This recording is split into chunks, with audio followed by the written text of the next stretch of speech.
जबरदस्त।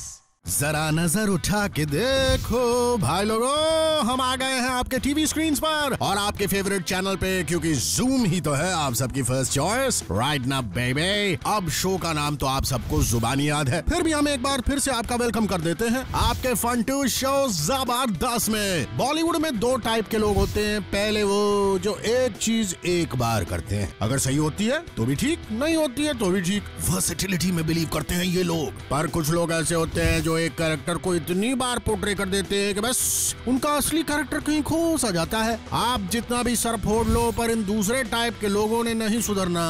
बस यही हमारा आज का टॉपिक, भैंस के आगे बीन बजाना। आज का शो बहुत जबरदस्त होने वाला है, क्योंकि इसमें आपको पता लगेगा कि इमरान के दिल को किसी की तिरछी नजर ने पेंचर किया है या फिर इमरान ने किसी को। और ये भी बताएंगे कि मल्लिका की सेक्स अपील खड्डे में कैसे चली गई। और भूतिया रोल्स के लिए who is the permanent choice in Bollywood. चलिए शुरू करते हैं। 10 जबरदस्त। इमरान खान। थोपड़े पे अगर कोई लौंडा बेचारे से एक्सप्रेशंस चिपकाए घूमता रहेगा तो क्या वो बॉलीवुड का सुपरस्टार बन जाएगा? क्या हुआ इमरान खान जी, आप क्यों गहरी चिंतन में डूबे हैं? जी हाँ, ये आपके बारे में बात हो रही है मिस्टर भाग डी के बॉस, डी के बॉस, डी के बॉस, भाग भाग डी के बॉस, डी के बॉस। तेरी तिरछी नजर ने दिल को कर दिया पेंचर। अरे दिल को नहीं, आपने तो जाने कितने लोगों की जेबों को पेंचर कर दिया है। हम क्या बताएं भैया, तनिक अगर हम गिनती करें तो आपने कुल मिलाकर 5 फिल्में की हैं। और अगर सच्चाई के तराजू में इन्हें तोला जाए तो एक ही फिल्म की है आपने, जाने तू या जाने ना। बाकियों में तो आप टहलते ही नजर आए हैं। आप हर फिल्म में ये बॉय नेक्स्ट डोर वाले लुक्स लेकर पहुंच जाते हैं, और ऐसे लुक्स देखते ही आजकल ऑडियंस आपको उसके लिए अगले नेक्स्ट डोर पहुंचा देती है। आगे जाओ बाबा, कल आना। टाइप साल हो चुका है आपका, लेकिन आपको कहाँ समझ में आने वाली है हमारी बात। दीवार के साथ हम चाहे कितना भी सर मार लें, लेकिन दीवार थोड़े ना आगे बढ़ती है। वैसे ही आपका हाल है, चाहे आपको कोई कुछ भी बोले या पत्थरों की बारिश ही क्यों ना हो जाए, आपने अपनी एक्टिंग नहीं सुधारनी। सही है बेटू, भैंस के आगे बीन बजाने से वो नाचना थोड़ा ही ना शुरू हो जाती है। अब जैसे दिल्ली बेल्ली में आप सिर्फ मेकअप थोप के कैरेक्टर की डेप्थ दिखाने में लगे हैं, और आपसे अच्छे एक्सप्रेशंस तो आपके साइड वाले कैरेक्टर्स के हैं बॉस। माना मामू ने आपको रॉक स्टार बना दिया है, लेकिन आपके करियर की बैलगाड़ी को तो एक्टिंग नाम का बैल ही खींचेगा ना, उसे तो मामू नहीं खींच पाएंगे। पर शायद ही आपको हमारी बात समझ आए, आप ही के लिए बनी है ये कहावत, भैंस के आगे बीन बजाना। और फिर भी इमरान है कि कहना मानते नहीं, इसलिए तो है हमारे नंबर 10 पर ऑन जबरदस्त 9 जबरदस्त। सोनम कपूर। नाम के आगे अगर कपूर जुड़ जाए तो खुद को बॉन्ड नहीं समझा करते। ये बॉलीवुड है, बॉलीवुड, हॉलीवुड नहीं। जहाँ बोलेंगी my name is Kapoor, Sonam Kapoor. जी हाँ, अगली यही है हमारे काउंटडाउन पे, क्योंकि इनके हाल बेहाल है। वैसे भी बॉलीवुड में भेद चाल ही तो है। और रह क्या गया है, पापा एक्टर है तो बच्चा भी फुदक के आ जाता है स्क्रीन पे खानदानी टोपी पहनकर, चाहे उसे आता जाता ठहंगा ही हो। ऐसे कई एग्जांपल्स हैं, लेकिन उसमें टॉप क्लास का एग्जांपल है सोनम। सावरिया से इन्होंने अपना करियर ठीक स्टार्ट किया। अब स्टार्ट हुआ या नहीं ये तो सब जानते हैं, पर किक जरूर पड़ गई इन्हें और इनकी फिल्म को। और वो ऐसे की औंधे मुंह गिरी सोनम, लेकिन पास कहाँ आने वाली थी ये लड़के। अब पापा मिस्टर इंडिया जो ठहरे झकास। फिल्में तो मिलनी ही थी, फिर मिली दिल्ली 6। पेटे हुए एक्टर अभिषेक के साथ हुई इनकी पेयरिंग, वही हुआ राम मिलाए जोड़ी, एक गधा और एक घोड़ी। ये तो बस अपनी सीवी लेकर भटकती रही, मगर रोल नहीं मिले। फिर पापा जी ने सोनम के लिए एक फिल्म छाप डाली, आयशा। दुनिया भर ने समझाया कि सोनम जी बॉलीवुड कोई रैंप वॉक नहीं है जिसपे आप वजन घटाकर मक्खन की तरफ फिसलती जाएंगी। मगर ये फिल्म तो इनके कपड़े दिखाने के लिए बनी थी भाई। कुल मिलाकर पापा ने छड़ी तो चलाई, मगर सोनम का मैजिक हुआ फेल। और फिर बारी थी आई हेट लव स्टोरीज की। इसमें भी ये बॉय नेक्स्ट डोर की गर्ल नेक्स्ट बंगलो टाइप के रोल में टाइपकास्ट हो गई, और सोनम के जीरो एक्टिंग टैलेंट को सबने नोटिस किया। अगर आपको प्रोड्यूसर्स के पैसे ही बर्बाद करने हैं तो आप मॉडलिंग ही कीजिए। एक्टिंग करके क्यों ऑडियंसेस का पैसा भी बर्बाद करती हैं? मगर भैंस के आगे बीन बजाने से क्या होगा? वैसे ही आपका कुछ नहीं हो सकता, बस मुंह फाड़ के हर जगह हंसती रहिए। सोनम कपूर एट नंबर 9 8 जबरदस्त। कंगना रनौत। बॉलीवुड में जब भी कोई डायरेक्टर प्रोड्यूसर भूतों पे या साइकिक लोगों पे फिल्में बनाने की सोचता है तो उसके दिमाग में एक नाम तो परमानेंटली लॉक होता है और वो है मैडम कंगना रनौत का। अव्वल कैटेगरी की भूत बनती है कंगना फिल्मों में, एकदम झिनटैक स्टाइलिश टाइप, डिजाइनर ड्रेसेस पहनकर हवा में तक लटक जाती हैं। वाह भाई वाह, भूत भी आजकल कितने हॉट एंड सेक्सी होते हैं ना। चाहे हो भूतिया रोल या फिर साइकोटिक रोल्स, कंगना से बेहतर इन सबको कोई और परफॉर्म कर ही नहीं सकता। आपको याद नहीं इनके क्रेजी अल्कोहल ड्रिंकिंग गर्ल वाले टिप्सी रोल्स, जहाँ इनकी एक्टिंग भी एकदम टिप्सी हो जाती थी। अगर किसी ने समझाया भी हो या फिर इनके आगे बीन बजाया भी हो तब भी कंगना नहीं मानी और बना ली अपनी हिली हुई इमेज में PhD। कंगना ने अपनी इमेज ब्रेक करने की कोशिश भी की मगर एक्चुअल में ब्रेक तो इनके कैरेक्टर्स पे पहले ही लग गया था। इसलिए बैक टू पवेलियन हुई कंगना ने तनु एड्स मनु में फिर से एक पागल सी झल्ली लड़की का कैरेक्टर प्ले किया। साइकिक नहीं था पर उससे कम भी नहीं था। लेकिन आपको क्या फर्क पड़ता है कंगना, आपके आगे बीन बजाने से क्या फायदा, आपने तो बात माननी नहीं है। तो रहिए हमारे जबरदस्त पे नंबर 8। जब आप एक पिक्चर देख चुके हो तो उसको दोबारा देखने आप कितनी बार जाएंगे? नहीं जाएंगे ना।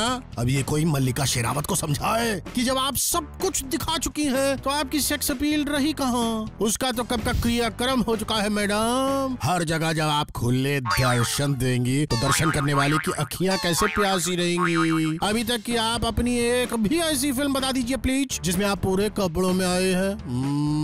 नहीं याद? नहीं, हमें भी नहीं याद है, लेकिन वो फिल्म जरूर याद है जिसमें आप पूरे कपड़ों के बिना आई हैं। अब आप खुद ही देख लीजिए कि आपकी सेक्स अपील खड्डे में चली जा रही है कि नहीं, क्योंकि इतना सब कुछ के बाद भी आपकी फिल्में पिटती ही जा रही हैं। हमें तो नहीं लगता कि आपको कुछ भी समझाने का फायदा होगा, लेकिन हमारा फर्ज है तो कह देते हैं कि आप तनिक अपनी एक्टिंग पर जोर डालिए, क्योंकि बाकी जगह आपने खूब जोर डाल लिया है फिर कुछ भी ना हुआ। इनफैक्ट बहनों और भाइयों, देवियों और सज्जनों, इन्होंने तो हमारी शीला और मुन्नी पे भी सवाल उठा दिए हैं कि शीला भी मानी और मुन्नी भी मानी, शालू के ठुमके की दुनिया दीवानी। ओह गॉड मल्लिका, ये सब आप अपने सपने में सोचती होंगी पक्का है? अब सेक्सी आइटम गर्ल्स का ट्रेंड निकला तो एक साथ इतने बदन दिखाओ आइटम सॉन्ग्स कर डाले। क्यों भाई, अब सेम टाइम पे आप शालू और सेम टाइम पे जलेबी बाय नहीं हो सकती ना? हाँ, जरा सोच के आइटम गर्ल का कॉन्ट्रैक्ट साइन किया कीजिए। हाँ, कहीं सेक्स अपील के चक्कर में आप अपनी ऑथेंटिसिटी ना खो दें। लेकिन हम ऐसी इंसान को क्या समझाएं? भैंस के आगे बीन बजाने से क्या फायदा? सो मल्लिका नंबर 6। जबरदस्त। माना बॉलीवुड में एक्टिंग चलती है और उसका कीड़ा भी आप में है मिस्टर आर माधवन, लेकिन बॉस एक्टिंग के साथ साथ वर्सेटिलिटी भी कोई चीज होती है कि नहीं है? आप कब तक ये की टाइप के रोल वाली फिल्में ऑडियंस की तरफ उछालते रहेंगे माधवन में, जैसे कोई इंसान रोज सेम खाना नहीं खाता जब तक मजबूरी ना हो, वैसे ही बॉलीवुड में कोई आपके एक की जैसे रोल्स देके या तो चॉइस का मामला है बिड़ो। हम जानते हैं कि आप कॉलीवुड के स्टार हैं, लेकिन हम क्या करें, बॉलीवुड में तो आप कहाँ हैं ये आप ही जानते हैं। तो आप क्यों अपनी मिस्टर नाइस गाय वाली इमेज से ऑडियंसेस के दिमाग का दही करते हैं माधवन? चाहे जो हो जाए, आसमान टूट जाए, धरती फट जाए या फिर लड़की भाग जाए, आपको गुस्सा नहीं आता? आप ठहरे एकदम नाइस गाय। आज तक आपने जो भी फिल्में की हैं उनमें ज्यादातर गुरी कैरेक्टर्स वाली ही हैं। अब भैया हर चीज की एक हद होती है और जब उस हद की सीमा भी पार हो जाती है ना तो ऑडियंसेस के सब्र का बांध टूट जाता है। मगर भैंस के आगे बीन बजाने से क्या फायदा? इसलिए आप हमारी बात मान लीजिए और ऑडियंसेस से पंगा मत लीजिए, वरना इसी बार शेम टू शेम फिल्मों को जनता पे चिपकाने के लिए माधवन साहब जनता आपको ऐसी शेंडी चिपकाएगी कि आप भागते फिरेंगे। लेकिन हमें लगता है कि इस भैंस के आगे बीन बजाना बेकार ही साबित होगा। फिर भी माधवन जी थोड़ा अगली बार स्क्रिप्ट वैरायटी वाली चूज कीजिए। Mister nice guy Madhavan at number 6। जबरदस्त। भाई इनके भारी भरकम शरीर को अगर 2 पार्ट में करके देखा जाए तो बड़ा ही इंटरेस्टिंग सब्जेक्ट बनेगा मेडिकल साइंस के लिए, स्पेशली इनका थोपड़ा। एक ऐसा इंसान जिसके फेशियल मसल्स अगर हरकत में आ जाएं तो समझ जाइए कि डिंपल्स की मैन्युफैक्चरिंग में प्रीति और ये पार्टनर्स हैं। जी हाँ, नाम है जॉन एब्राहम। ये डिंपल के जादूगर कम ऑपरेटर ज्यादा लगते हैं, क्योंकि ये कभी कभी टू मच कर देते हैं। हर 30 सेकंड पे अगर कोई अपने डिंपल्स दिखाए तो आप यही कहेंगे कि कुछ तो गड़बड़ है। एक्टिंग के नाम पे फीका सूप पिलाते हैं ये। लोगों ने समझाया भी कि यार कुछ तो करो स्क्रीन पे, मगर भैंस के आगे बीन बजाने से होता कुछ नहीं है। कहने को तो कॉमेडी भी की है इन लल्लू लाल ने। फिल्म थी गरम मसाला, जहाँ की ने इनकी ऐसी तोड़ी कि उसके बाद इन्होंने कॉमेडी से राह नहीं जोड़ी। कॉमेडी के नाम पे इन्होंने लोगों के दिमाग का दही कर दिया। एकदम गला घोंटू एक्टिंग करते हैं यार। फिर भी मन नहीं भरा तो इन्होंने ऐनक मतलब चश्मे लगा के चश्मे बद्दूर बनने की कोशिश की। सोचा होगा कि किसी तरह से तो इनका एक्सप्रेशनलेस फेस छुप जाए, मगर वहाँ तो इनकी डायलॉग डिलीवरी बाजी मार ले गई। फिल्म झूठा ही सही में जॉन का स्टटर मतलब ट्रिप ऑफ द टंग था। उसने बेहद कड़वा सच छोड़ा ऑडियंस के मुंह में। खैर, जब फेस से बात नहीं बनी तो इन्होंने दुनिया को बीच में अपने एक दूसरा ही फेस दिखाया। जी हाँ, इस बार मौका था अपने पिछवाड़े का बायस्कोप बनाने का। दोस्ताना में फुल एडवांटेज लिया इन्होंने बॉस। अब क्या करें, एक्टिंग जब आए नहीं और शक्ल पे जब बजे हो 12 तो क्यों न छोड़ो स्किन शो का फव्वारा। आजकल कहीं आप मल्लिका से तो एडवाइस नहीं ले रहे हैं जॉन? ऑन जबरदस्त भैंस के आगे बीन बजाना, जॉन एट नंबर 5 4 जबरदस्त। अभिषेक बच्चन। भाई ये बचपन से ही बच्चन है, इसमें कोई दो राय नहीं है, मगर ये बचपन से ढक्कन भी है, इसमें कोई राय ही नहीं है। और साथ साथ इनके कान और आंख भी शायद ठीक नहीं है। और ये सोच के कि इस द्रोणा को आखिर कब तक बॉलीवुड को धोना पड़ेगा, हमारे भी कान खड़े हो जाते हैं, आंखें बाहर आ जाती हैं। अभिषेक बच्चन इन्होंने अपने फिल्मी करियर की शुरुआत अपने पापा के नक्शे कदम पर की और अब खुद अपने ही नक्शे कदम पे चल रहे हैं। पापा के फ्लॉप्स के रिकॉर्ड को ये तोड़ तो नहीं पाए, but he's close second with 13 flops। यही नहीं, पापा के एंग्री यंग मैन की इमेज को ना तो ये अब तक कैरी कर पाए हैं और ना ही ये करते दिखते हैं। आफ्टर ऑल, नाक सिकोड़ने और दाढ़ी बढ़ाने से कोई एंग्री मैन बन जाता तो सिकंदर खेर में क्या कांटे लगे हैं? नहीं ना। मगर जूनियर बच्चन तो अपने पापा को कॉपी करने में ये होशियारी समझते हैं और इसलिए ये रोज भी वैसे ही चुनते हैं। जी हाँ, जंजीर में कप मतलब इंस्पेक्टर बने बिग बी है इनका आइडियल रोल नहीं बल्कि आइडल रोल। जब भी ये खाली बैठते हैं तो शायद कॉप्स बनने के ही सपने देखते हैं। जमीन पे हवलदार नहीं, इंस्पेक्टर से इन्होंने जो पुलिसिया वर्दी पहनी तो बस अपने आप को बॉलीवुड का थानेदार समझने लगे। फिल्म 10 के बाद लगा कि भाई अब तो ये बस करेंगे, मगर ये समझे नहीं। आफ्टर ऑल इनकी लॉटरी जो लगने वाली थी, धूम और धूम 2 में भी ये कॉप ही बन के आए। अरे यार कोई हद होती है, लोग हो गए बोर, मगर इन्होंने पकड़ी रही खाकी वर्दी की डोर। भाई भैंस के आगे बीन बजाने से भैंस बस सर घुमाती है, समझती नहीं। यही इनका भी हाल हुआ। शूट आउट के बाद तो हमें लगा कि भेजे का शूट आउट ही हो जाएगा, मगर इन्हें तो ऑडियंस का दम निकाल के ही मानना था ना, इसलिए एक बार फिर अपना चौखटा लेके आ गए विद दम मारुदम। किसी ने सच ही कहा है, बीन बजाना सांप के आगे अच्छा होता है, भैंस के आगे नहीं। एटलीस्ट एंटरटेनमेंट वैल्यू तो मिलती है। For now, Abhishek at 4।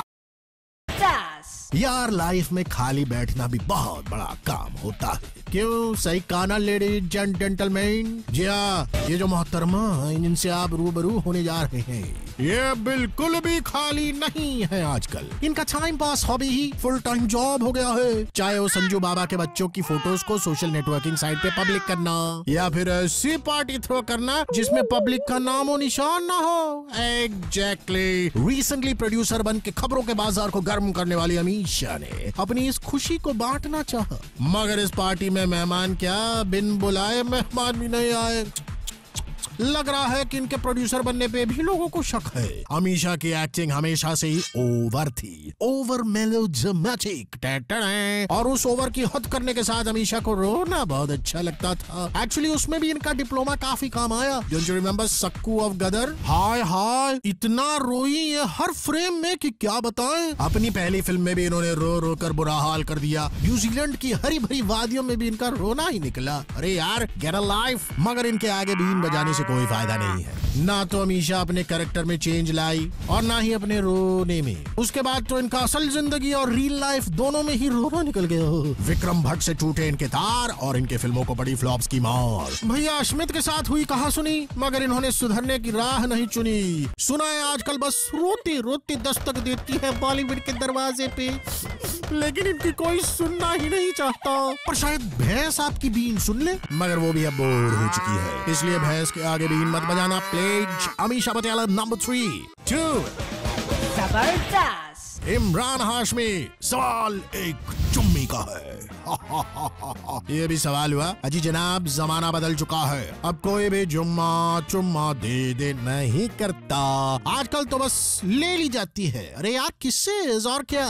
और जहाँ तक बॉलीवुड के इस किस वाले सब्जेक्ट की बात है तो इसमें विद डिस्टिंक्शन अव्वल नंबर आने वाले आमिर खान या अनिल कपूर नहीं बल्कि इमरान हाशमी है, जिनको सीरियल किसर के खिताब से नवाजा गया है। आज तक इन्होंने इसके अलावा किया ही क्या, मगर इसके साथ साथ यह बॉलीवुड के बैड बॉय की गाड़ी भी थामे हुए हैं। मर्डर हो या जहर, अब करें भी तो क्या करें। थोपड़ा जो ऐसा बना के रखते हैं उस पर 4 चांद और लग जाते हैं जब ये अपनी खा जाने वाली नजरों से अपने को स्टार्स को देखते हैं पर्दे पर। इमरान बैड बॉय का ताज लेके घूम रहे हैं आजकल, जिसे समझते हैं ये अपनी आन बान शान, पर वो एक्चुअल में है इनकी इकलौती दुकान। अब ये ना करें ऐसे रोल तो इनके अंकल महेश के सिवाय ने कोई नहीं पूछेगा।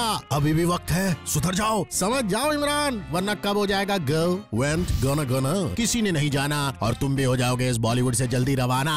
भाई हम तो इस भैंस के आगे बीन नहीं बजाते। अब कोई शक्ति कपूर, आओ ललिता और गुलशन ग्रोवर की राह पे निकल पड़े तो एंड में सी ग्रेड फिल्में ही नसीब होती हैं। तो ध्यान से इमरान बादशाह, अभी तुम्हारा बॉलीवुड का घर है जरा कच्चा। इमरान हाशमी नंबर 2। जरा इस भैंस वाले काउंटडाउन पे थोड़ा यू टर्न मार के देख लेते हैं कुछ पीछे छूटे ढक्कन को। भाग भाग डी के बॉस भाग भैंस आई। Imran at number 10। Mister India की chatterbox and mega flop बेटी झकास सोनम कपूर एट नंबर 9। थोड़ी झल्ली, थोड़ी पैदल, थोड़ी हिली हुई Kangana at number 8। Sex appeal या कपड़े उतारने की नई दलील मल्लिका एट 7। मिस्टर गुडी का गया जमाना आर माधवन एट 6। डिम्पल्स के ऑपरेटर एंड नॉट जादूगर जॉन एट 5। बचपन से ढक्कन Who else but Abhishek Bachchan at 4. Not lazy लम्हे but crazy लम्हे of Amisha Patel at 3. Chimmi master and bad boy Imran at 2। अब जरा अपने मास्टर ब्लास्टर को देख ले जिन्होंने अपनी नहीं सुनी भैंस की कैसे सुनते। 1 जबरदस्त। सलमान खान। प्रेम नाम है मेरा, प्रेम। अरे यार पहले जाओ उसे ढूंढ के लाओ जिसने सल्लू भाई को ये स्क्रीन नेम दिया। भाई नाम क्या दिया, ऐसा लगा रास्ते में केले के छिलके डाल दिए हो, जिसपे ऑडियंस भी है कि फिसली जा रही है। अब यार पता नहीं क्या प्रॉब्लम है इन्हें। हर दूसरी फिल्म में इनके कैरेक्टर का नाम होता है प्रेम और हर फिल्म में ये करते हैं सबको आउट ऑफ द फ्रेम। जी हाँ, किसी की चलती नहीं है इनके सामने। हाँ, पहले तो इनके फैंस हैं जो सल्लू के लिए मर मिटने को भी है तैयार, only to see him on the screen बार बार। अब सल्लू भाई के फैंस ने ही इनके साथ कमिटमेंट कर रखा हो तो कोई सल्लू को क्या समझाए। पॉपुलैरिटी जो इतनी है इनकी कि इनके भाव हमेशा 2 गुना बढ़े रहते हैं। अपने फैंस के दिल में ये मैग्नेट की तरह चिपके जाते हैं। आपको तो याद होगा इनके राधे वाले फैंस ने अपने बाल इनके जैसे ही कर लिए थे और दबंग में तो जनाब इनकी मूंछ और दिल वाले गॉगल्स पे लोग फिदा हो गए। पर मियां सलमान थोड़ा उनका भी ध्यान रखो यार, जो आपके फैंस नहीं हैं उनकी भी तो 2 आंखें हैं जो फिल्में देखती हैं, मगर कौन इन्हें समझा के आफत मोल ले मियां। भाई भैंस के आगे बीन बजाने से सिर्फ आपका करेक्टर ढीला होगा। जी हाँ, ढिंका चिकार और करेक्टर ढीला से सलमान वहीं पहुंच गए हैं जहाँ पे बैठना इनकी आदत बन गई है। Exactly right on top. Ready हो गई है हिट और इनका फिल्मी फॉर्मूला है फिट। मगर अब तो ये बिगर देन लाइफ कैरेक्टर्स या आपकी स्टूपिड कॉमेडी वाली फॉर्मूला फिल्मों के अलावा कुछ और भी करो सल्लू मियां, वरना ये जो आप हवा में उड़ रहे हैं ना उसे जमीन में आने में बस एक फ्राइडे ही लगता है। अब फिर भी सल्लू नहीं मानते तो वो खुद ही कहलाएंगे एकदम ढिंका चिक्का नंबर 1 ऑन भैंस के आगे बीन बजाना। उफ, हमारी बीन ने दम तोड़ दिया, लेकिन बॉलीवुड वाले नहीं सुधरेंगे। तो बॉस अगले हफ्ते फिर मिलेंगे ऑन योर फेवरेट शो जबरदस्त। Till then keep watching Zoom, India's #1 Bollywood channel.